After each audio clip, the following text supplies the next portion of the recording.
When construction workers started to tear down the abandoned St. Mary's Academy for Young Ladies in Salem, Massachusetts, in the autumn of 1848, a discovery was made that would haunt the town for generations. Sealed in a lead-lined box, hidden beneath the Academy's chapel floorboards, were 47 small leather journals. Each bore the name of a different girl. Contained within the pages were detailed accounts of unspeakable horrors. Yet what terrified investigators most were the meticulously kept client records, listing names that read like a who's who of the New England political elite. Citing public safety concerns, the Commonwealth of Massachusetts immediately sealed the findings, and to this day, those records remain classified in the state archives. What I'm about to share with you comes from testimonies never meant to see the light of day. From documents that powerful families tried desperately to bury, and from the dying confession of a woman who carried these secrets for 6 decades. If you are someone who seeks the truth behind America's darkest secrets, someone unafraid to peer into the shadows of our nation's past, then this story is for you. But I must warn you, everything we thought we knew about respectability, power, and innocence in 19th century New England is challenged by what happened at St. Mary's Academy. Before we descend into this abyss of human corruption, hit that subscribe button if you're brave enough to uncover the mysteries others dare not tell. And let me know in the comments what state you're listening from, because this horror could have happened anywhere. Now, let me take you back to a time when evil wore the mask of virtue. In 1811, Salem, Massachusetts was a city still haunted by its infamous past, yet determined to reinvent itself as a beacon of moral righteousness and educational progress.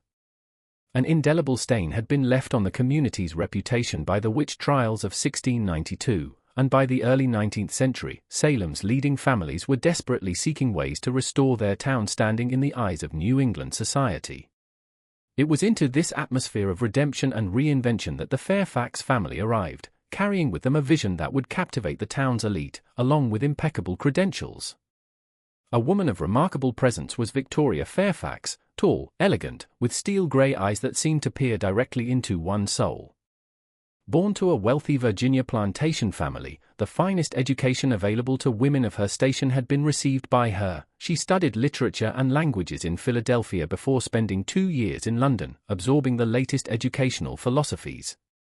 Her husband, Dr. Cornelius Fairfax, had died in a yellow fever outbreak in Charleston, leaving her widowed at 32 with a substantial inheritance and a burning desire to dedicate her life to the moral elevation of young womanhood. When her intention to establish the St. Mary's Academy for Young Ladies in Salem was announced by Victoria, the town's Congregationalist leadership embraced her vision with enthusiasm. Here was a woman of obvious refinement and Christian virtue, offering to provide free education to orphaned and impoverished girls, while also accepting paying students from respectable families. Not only reading, writing, and arithmetic would be taught at the academy, but also music, French, needlework, and most importantly, moral instruction rooted in Protestant values. The building selected by Victoria for her academy had a history as complicated as Salem itself. The imposing 3-story Georgian mansion on Beacon Hill had been constructed in 1787 by merchant Samuel Hartwell, who had made his fortune in the China trade. The property had stood empty after Hartwell's death in 1809, its dark windows overlooking Salem Harbor like dead eyes. Local residents whispered that the house was cursed. 3 different families had attempted to live there, and each had fled within months, citing strange sounds and an oppressive atmosphere that seemed to press down upon them like a physical weight. But no fear of such superstitions was shown by Victoria Fairfax. She purchased the property for a fraction of its assessed value and immediately began extensive renovations. A chapel wing complete with stained glass windows depicting scenes from the lives of female saints was added by workmen. They constructed dormitories that could house 30 girls, a dining hall that could seat 50, and most notably, a series of private chambers on the 3rd floor that Victoria described as meditation rooms where students could reflect on their spiritual development in solitude. Joining Victoria in her noble endeavor were 2 family members who shared her passion for education and moral guidance. Evangeline Fairfax, Victoria's younger sister, was a delicate woman with prematurely gray hair and hands that trembled slightly when she spoke, a condition she attributed to a childhood fever. Despite her fragile appearance, a remarkable gift for music and languages was possessed by Evangeline, and she would serve as the Academy's primary instructor in these subjects. Her voice, when she sang hymns during chapel services, was said to be so beautiful that even the most hardened sailors would pause in their work to listen when the sound drifted down from the academy's windows. The third member of the Fairfax triumvirate was Bartholomew Fairfax, Victoria's brother-in-law, a man whose presence seemed to cast a shadow even in bright sunlight. Tall and gaunt, with deep-set eyes and a voice that carried the authority of absolute conviction, Bartholomew had spent 15 years as a traveling preacher throughout the southern states before answering Victoria's call to serve as the Academy's chaplain. Legendary throughout the region were his sermons on the corruption of the modern world and the special vulnerability of young women to Satan's temptations. Both terrified for their daughter's spiritual welfare and grateful that such a vigilant guardian would be watching over them at St. Mary's were the parents who heard him speak. With great fanfare, the Academy officially opened its doors on September 15, 1811. Salem's mayor attended the dedication ceremony along with several state legislators and the bishop of the Episcopal Diocese of Massachusetts. Delivered from the steps of the Academy as autumn leaves swirled around her black silk dress, Victoria's opening address spoke of creating a sanctuary of learning where young ladies could develop both intellectual accomplishment and moral strength, protected from the corrupting influences of a world increasingly driven by commerce and vice. A carefully selected group of 23 girls ranging in age from 12 to 17 were the first students to enter St. Mary's Academy. Some came from respectable Salem families who paid the substantial tuition of $50 per year, a sum that represented several months' wages for a working man. But to serve those less fortunate was Victoria's stated mission, and more than half of the initial enrollment consisted of orphans and daughters of impoverished families accepted without charge as demonstrations of the Academy's Christian charity. Among these charity students was 14-year-old Margaret Sullivan, a bright-spirited girl with red hair and green eyes that sparkled with intelligence and curiosity, and whose Irish immigrant parents had died in a tenement fire the previous winter.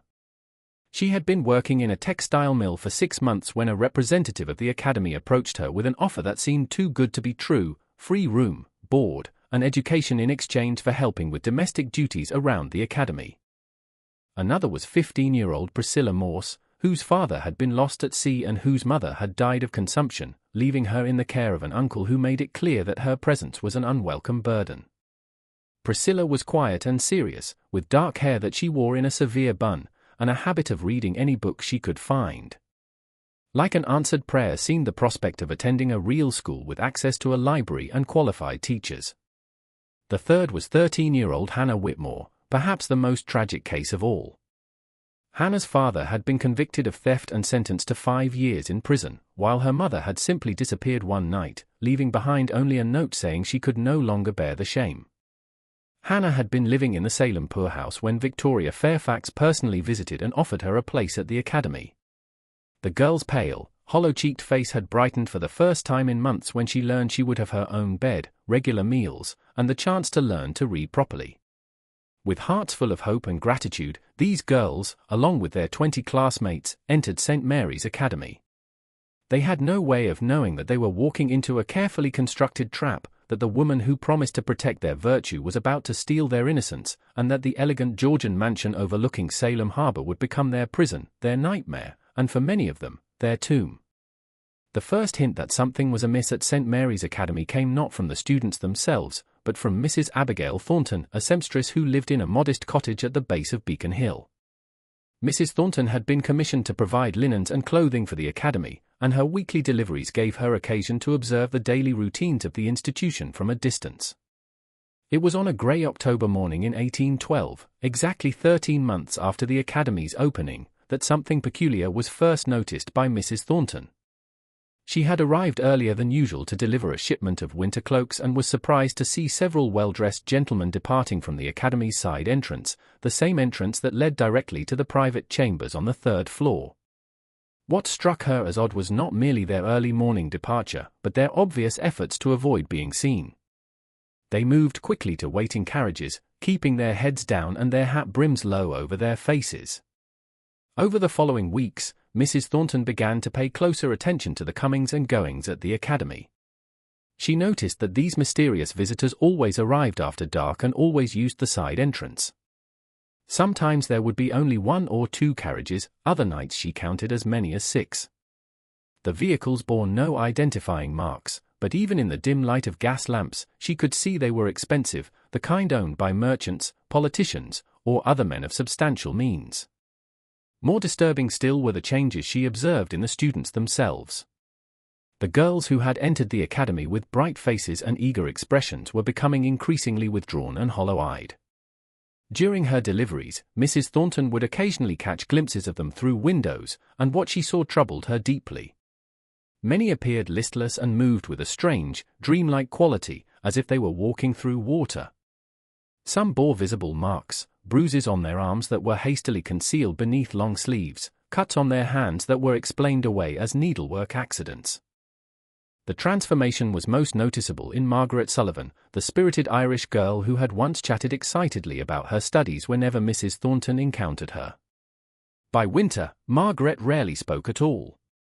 Her vibrant red hair had become dull and lifeless, hanging in limp strands around a face that had grown gaunt and pale. When she did meet Mrs. Thornton's eyes, there was something desperate in her gaze, as if she were trying to communicate a message she dared not speak aloud. It was on the night of December 13, 1812, that Mrs. Thornton witnessed something that would haunt her for the rest of her life. Unable to sleep due to a persistent cough, she had risen from her bed around midnight to brew some chamomile tea. As she stood by her kitchen window waiting for the water to boil, she noticed unusual activity at the academy. Light flickered in the third-floor windows, not the steady glow of candles or oil lamps, but an erratic, dancing illumination that suggested torches or perhaps a small fire. At first, she assumed someone was simply reading late or tending to a sick student. But then she heard sounds that made her blood run cold, muffled screaming that seemed to come from the academy's chapel. The sounds were intermittent, lasting only a few seconds at a time, but they were unmistakably human and unmistakably expressions of agony or terror. As Mrs. Thornton pressed her face against the cold window glass, straining to see more clearly, the chapel windows glowed with that same strange flickering light, and she could make out shadowy figures moving inside. The screaming continued sporadically for nearly an hour, punctuated by periods of silence that were somehow even more unsettling than the sounds themselves. When morning came, Mrs. Thornton convinced herself that she must have been mistaken, that her fever and exhaustion had caused her to imagine things. But when she made her next delivery to the academy 3 days later, she learned that one of the students, young Hannah Whitmore, had died suddenly during the night of December 13th, dressed in mourning clothes that somehow made her appear more imposing than grieving. Victoria Fairfax explained that the girl had succumbed to a sudden fever, despite the best efforts of the academy's physician. Held the following morning in the academy's chapel was the funeral, a small private service attended only by the faculty and students. Mrs. Thornton was not invited, but she could hear the hymns drifting down from the hill, sung in voices that seemed more fearful than mournful. Evangeline Fairfax's beautiful soprano rose above the others, but even her angelic voice could not mask the underlying note of desperation that seemed to permeate the entire performance. Buried in the small cemetery behind the academy was Hannah Whitmore, marked with a simple stone cross bearing only her name and dates of birth and death. No family members attended the service because she had no family left, a fact that Victoria Fairfax noted with what might have been satisfaction rather than sorrow. In the weeks that followed Hannah's death, Mrs. Thornton noticed that several other students seemed to be ailing. They moved more slowly, spoke even less frequently, and displayed the same listless behavior that had characterized Hannah in her final days. When she discreetly inquired about their health, Victoria Fairfax assured her that the girls were simply experiencing the normal effects of intensive academic study combined with the moral discipline necessary for their spiritual development. Young ladies of their unfortunate backgrounds, Victoria explained in her crisp, cultured voice, often require significant adjustment before they can fully embrace the refined way of life we provide here. Some find the transition more challenging than others. But Mrs. Thornton's suspicions were not so easily dismissed. She began to take careful note of which students appeared to be struggling, and she noticed a disturbing pattern. The girls who seemed most affected were invariably among the poorest, those who had no families to inquire about their welfare or financial resources to leave the academy if they chose. The paying students, while certainly more subdued than when they had first arrived, maintained better color in their cheeks and greater alertness in their eyes. The pattern became impossible to ignore when, in February of 1813, 2 more students died within a single week. Priscilla Morse, the quiet girl who had loved to read, was found dead in her bed on a Tuesday morning, apparently having passed away peacefully in her sleep. 3 days later, Mary Catherine O'Brien, another Irish orphan, succumbed to what was described as brain fever after a brief illness characterized by violent convulsions. Both girls were buried in the Academy Cemetery with the same simple ceremony that had marked Hannah's passing. Their deaths were reported to the town authorities, but since Dr. Fairfax's cousin, Dr. Edmund Fairfax, served as both the Academy's physician and the official coroner for that district, the deaths were officially attributed to natural causes without further investigation. Mrs. Thornton found herself torn between her growing suspicions and her awareness that she was just a simple seamstress with no evidence beyond her own observations. Who would believe her if she suggested that something sinister was happening at Salem's most prestigious academy for young ladies? Victoria Fairfax was respected throughout the community, praised for her charitable work and her dedication to education. The academy received regular visits from local clergy and civic leaders, all of whom spoke glowingly of the institution's mission and achievements. Yet she could not shake the image of those flickering lights in the chapel windows or the memory of those muffled screams echoing through the December night. Something terrible was happening on Beacon Hill. Something that the respectable facade of St. Mary's Academy was designed to conceal. But it would be years before the truth began to emerge, and when it did, the reality would prove to be far more horrific than even Mrs. Thornton's darkest suspicions had imagined. By the spring of 1813, a strange quietude had settled over St. Mary's Academy for young ladies, as if the very walls had absorbed the sorrow and secrets within them and now emanated an oppressive silence that seemed to muffle even ordinary sounds. The death of 3 students within 4 months had cast a pall over the institution, yet life continued with a routine that suggested these losses were merely unfortunate interruptions in the Academy's noble mission rather than symptoms of something far more sinister. With what observers noted as remarkable composure, Victoria Fairfax adapted to these tragedies. Rather than allowing grief to overwhelm her, she seemed to draw strength from adversity, speaking frequently about the spiritual trials that God sent to test the faithful and the importance of viewing earthly suffering as preparation for heavenly reward. Her sermons to the remaining students took on an increasingly intense quality, dwelling on themes of sacrifice, submission, and the necessity of absolute obedience to those whom God had placed in authority over them. Young ladies, she would intone from the chapel pulpit, her steel-grey eye sweeping across the assembled students like a blade cutting through silk, you must understand that your previous lives, lives of poverty, abandonment, and moral confusion, have left marks upon your souls that can only be cleansed through the most rigorous spiritual discipline. The path to redemption is not easy, and some among you may not possess the strength necessary to complete the journey.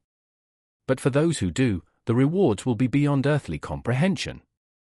The surviving students had learned to listen to these addresses with carefully composed expressions that revealed nothing of their inner thoughts. They had learned through means both subtle and overt that displays of emotion or independent thinking were not welcomed at St. Mary's Academy. Those who asked too many questions or showed too much curiosity about the Academy's operations found themselves assigned to increasingly unpleasant duties, scrubbing floors with lye soap that burned their hands, working in the Academy's garden during the hottest part of summer days, or spending long hours alone in the meditation rooms on the 3rd floor contemplating their sins and shortcomings. Margaret Sullivan, now 15 and barely recognizable as the spirited girl who had entered the Academy 18 months earlier, had become a master of this emotional concealment. She moved through her daily routines like a ghost haunting familiar halls, speaking only when spoken to and keeping her thoughts locked away behind eyes that had learned to reveal nothing. But beneath this carefully constructed exterior, Margaret's mind remained sharp and observant. She had begun to notice patterns in the Academy's routines that troubled her deeply. She had observed, for instance, that certain students were periodically selected for what Evangeline Fairfax called special instruction in the 3rd floor chambers. These sessions always took place in the evening after regular classes had ended and the Academy had settled into its nightly quiet. The girls chosen for such instruction would disappear upstairs immediately after dinner, often remaining there until well past midnight. When they returned to the dormitory, they moved with the same dreamlike quality that had characterized Hannah, Priscilla, and Mary Catherine in their final weeks. More disturbing still was Margaret's growing awareness that these special instruction sessions coincided with the visits of the mysterious gentlemen who arrived in unmarked carriages. Through careful observation, she had determined that the side entrance to the academy, the one that led directly to the third-floor chambers, was used exclusively during these nocturnal meetings. During daylight hours, all visitors used the main entrance and were received in the academy's formal parlor, where their business was conducted with appropriate supervision and ceremony. Margaret had also noticed that students who participated in multiple special instruction sessions began to display physical symptoms that went beyond mere fatigue. They would sit quietly during meals, picking at their food with little appetite, and many complained of persistent headaches and stomach ailments. Some developed a slight tremor in their hands that was remarkably similar to Evangeline Fairfax's own nervous condition. When questioned about these symptoms, Dr. Edmund Fairfax would diagnose them as manifestations of spiritual sensitivity, evidence that the girls' souls were becoming more receptive to divine influence as their earthly attachments were gradually purged away. The Academy's routine during this period was rigidly structured, designed to eliminate any opportunity for the students to communicate freely among themselves or to develop relationships that might encourage independent thinking. The day began at 5 o'clock with chapel service, followed by a sparse breakfast of weak tea and bread. Classes ran from 7 o'clock in the morning until 6 o'clock in the evening, with only a brief break for a midday meal of thin soup and more bread. Evenings were devoted to moral instruction, lengthy sessions in which Bartholomew Fairfax would read from specially selected religious texts while the students sat in absolute silence, forbidden from asking questions or making comments. This schedule left the girls exhausted and isolated, unable to form the bonds of friendship that might have provided comfort or strength in the face of their increasingly dire circumstances. Those who attempted to communicate through whispered conversations or passed notes found themselves subjected to severe punishments that effectively discouraged further attempts at connection. Yet despite these precautions, information began to spread among the students through a network of subtle gestures, meaningful glances, and carefully coded conversations that took place during supervised activities. Margaret Sullivan emerged as an unofficial leader in this underground communication system, using her position as one of the Academy's longest surviving students to gather and disseminate information about the institution's true nature. Through these covert channels, Margaret learned that the special instruction sessions involved more than religious education. Girls who had undergone these experiences described being given strange-tasting tea that made them feel dizzy and disoriented, followed by activities that they found difficult to remember clearly afterward. Some recalled being dressed in unusual clothing, white gowns that resembled burial shrouds rather than normal garments. Others remembered being required to participate in ceremonies that involved candles, incense, and recited prayers in languages they did not recognize. Most disturbing of all were the accounts of the gentlemen who attended these sessions. The girls described men of various ages, all well-dressed and clearly prosperous, who spoke with the accents of education and refinement, but whose eyes held a hunger that made the students instinctively afraid. These men would observe the ceremonies from chairs arranged around the perimeter of the third-floor chambers, sometimes participating in the prayers and rituals, but always maintaining an air of detached authority that suggested they were not merely observers, but active participants in whatever was taking place. As winter gave way to spring in 1813, Margaret began to understand that she and her fellow students were trapped in a situation far more dangerous than simple educational fraud or religious fanaticism. They were prisoners in an institution that presented itself as a sanctuary of learning and moral development but functioned as something far more sinister, something that required the systematic destruction of young women's spirits and, ultimately, their lives. The realization filled her with a mixture of terror and determination that surprised her with its intensity. She had survived longer than Hannah, Priscilla, and Mary Catherine, but she could see the same symptoms beginning to manifest in herself and others. The trembling hands, the persistent fatigue, the growing difficulty in concentrating on even simple tasks, all suggested that whatever process had claimed the lives of her friends was now claiming her as well. But Margaret Sullivan had not endured 2 years of poverty, abandonment, and suffering only to surrender without a fight. As the spring of 1813 progressed, she began to formulate a desperate plan, a plan that would either secure her freedom or ensure that the truth about St. Mary's Academy would not die with her. The Academy's carefully constructed facade of respectability was about to face its first serious challenge, though it would take years for the full extent of the Fairfax family's crimes to be revealed to the world. The opportunity Margaret Sullivan had been waiting for came in the form of Miss Constance Hartwell, a young woman whose arrival at St. Mary's Academy in September of 1813 would prove to be the catalyst for events that Victoria Fairfax could never have anticipated. Not a student, but a new instructor hired to teach mathematics and natural philosophy to the Academy's more advanced pupils was Miss Hartwell. Her presence represented a significant departure from the Fairfax family's previous practice of keeping all educational duties within their immediate circle. Constance Hartwell was 24 years old, the daughter of a prosperous Boston merchant who had provided her with an education that was remarkable for its breadth and rigor. She had studied at Miss Willard's Female Seminary in Troy, New York, where she had been exposed to progressive ideas about women's education and intellectual capabilities. Unlike the subdued, carefully controlled atmosphere that characterized St. Mary's Academy, Miss Willard's institution had encouraged critical thinking, independent research, and open discussion of complex ideas. For reasons both practical and idealistic, Miss Hartwell had accepted the position at St. Mary's. The salary offered by Victoria Fairfax was generous, more than she could earn at any other educational institution in New England, and the opportunity to work with disadvantaged girls appealed to her strong sense of social responsibility.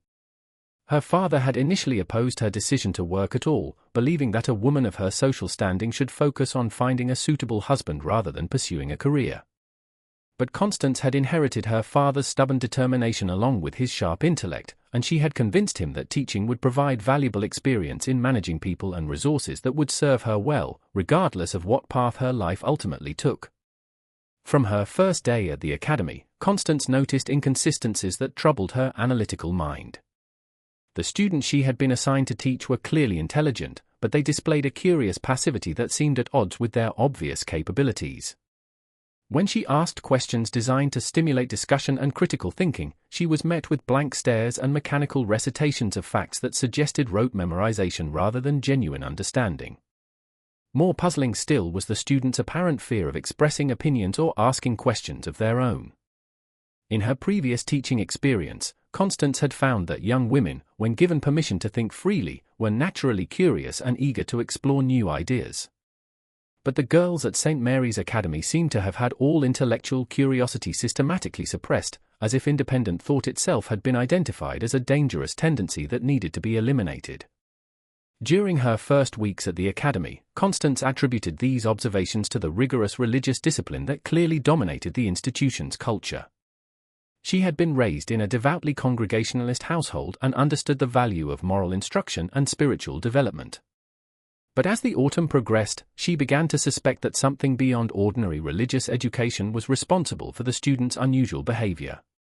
The first concrete evidence of this came during a mathematics lesson in October when she noticed that one of her brightest students, a 16-year-old girl named Sarah Peaton, was having difficulty concentrating on relatively simple arithmetic problems. Sarah's hands trembled as she worked, and she frequently lost track of her calculations midway through solving them. When Constance gently inquired about her difficulties, Sarah's response was both revealing and disturbing. "I'm sorry, Miss Hartwell," Sarah whispered, glancing nervously toward the classroom door as if afraid of being overheard. "Sometimes my mind feels cloudy, like there's a fog inside my head that makes it hard to think clearly. Dr. Fairfax says it's because my spirit is being purified, but I remember being able to think more clearly before I came here." This conversation planted the first seeds of serious concern in Constance's mind. She began to pay closer attention to the physical condition of her students, and what she observed alarmed her. Many displayed symptoms that reminded her of patients she had seen during a cholera outbreak in Boston the previous year, not the specific symptoms of that disease, but the same general appearance of systemic poisoning. They were pale, listless, and frequently complained of headaches and stomach ailments. Several had developed the same tremor that affected Evangeline Fairfax, and most showed signs of significant weight loss despite the Academy's claims that they were receiving adequate nutrition. Constance's growing suspicions were confirmed when she discovered that her access to certain areas of the Academy was strictly limited. She had been assigned quarters on the second floor, but the third floor was declared off-limits to all faculty except members of the Fairfax family. When she innocently inquired about using one of the third-floor rooms for private tutoring sessions, Victoria Fairfax's reaction was swift and decisive. "Miss Hartwell," Victoria said, her steel-grey eyes fixing Constance with an intensity that was both compelling and unsettling. "I'm sure you understand that an institution like ours must maintain certain boundaries and protocols. The third floor contains meditation chambers that are reserved for students undergoing advanced spiritual instruction. The atmosphere there is, you might say, consecrated, and we cannot risk contaminating it with secular activities, no matter how well-intentioned." The firmness of this prohibition, combined with Victoria's obvious discomfort at having the subject raised, convinced Constance that the third floor held secrets that the Fairfax family was determined to protect. She began to observe the Academy's nighttime routines more carefully, noting the patterns of activity that Mrs. Thornton had witnessed from her cottage but which were invisible to most residents of the Academy itself. It was during one of these covert observations that Constance first encountered Margaret Sullivan in circumstances that would forge an alliance between them. On a November evening, when rain drummed against the Academy's windows and wind howled around its corners, Constance was returning from the library when she noticed a figure moving stealthily through the corridor that led to the side entrance. The figure was clearly one of the students, but she was not dressed in the standard grey wool dress that served as the Academy's uniform. Instead, she wore a white gown that seemed to glow in the dim light of the corridor's oil lamps. Constance followed at a distance, her footsteps muffled by the thick carpet that covered the hallway floors. She watched as the figure, whom she now recognized as Margaret Sullivan, approached the side entrance and pressed her ear against the door. Margaret remained in this position for several minutes, clearly listening to something happening on the other side, before turning and retracing her steps.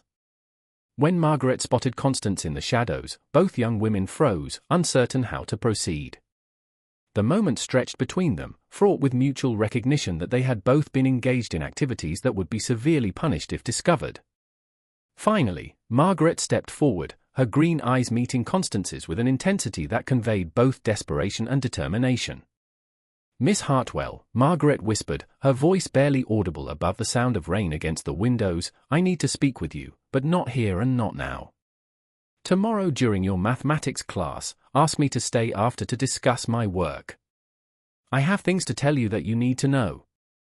The following day's mathematics lesson passed with agonizing slowness, but finally the other students were dismissed, and Margaret remained behind as arranged.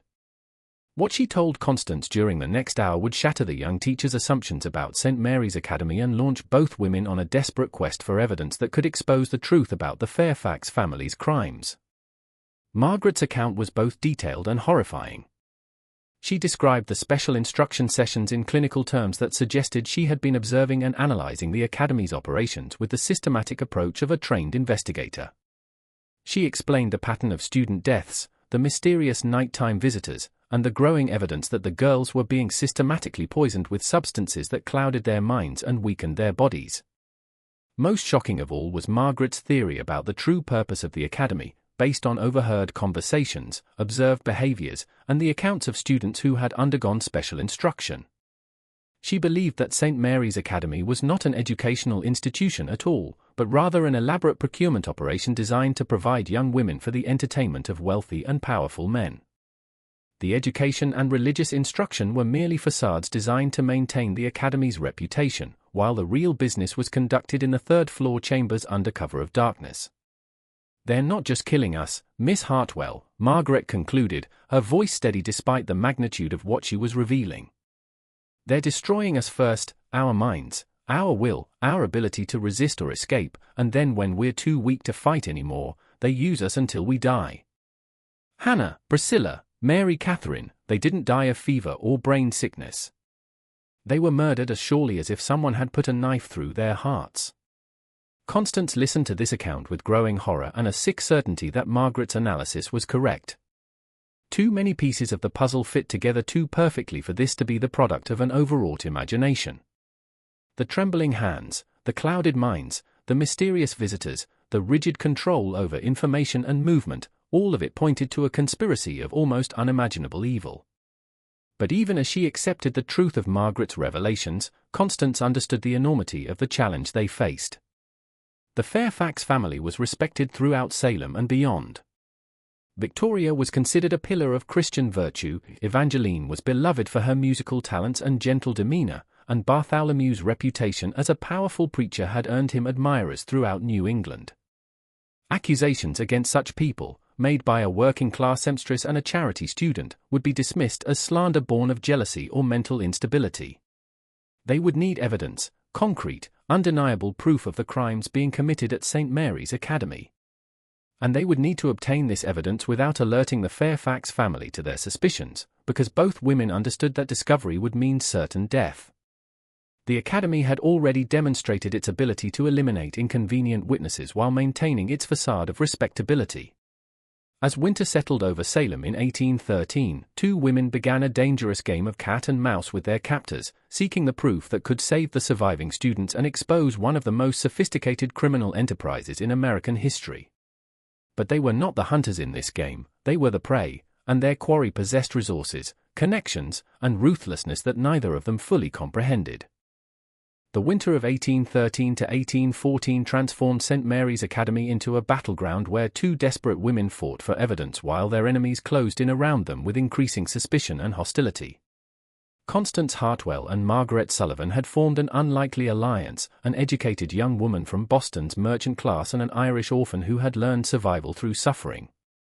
But their different backgrounds proved to be an advantage as they developed a sophisticated intelligence operation within the Academy's walls.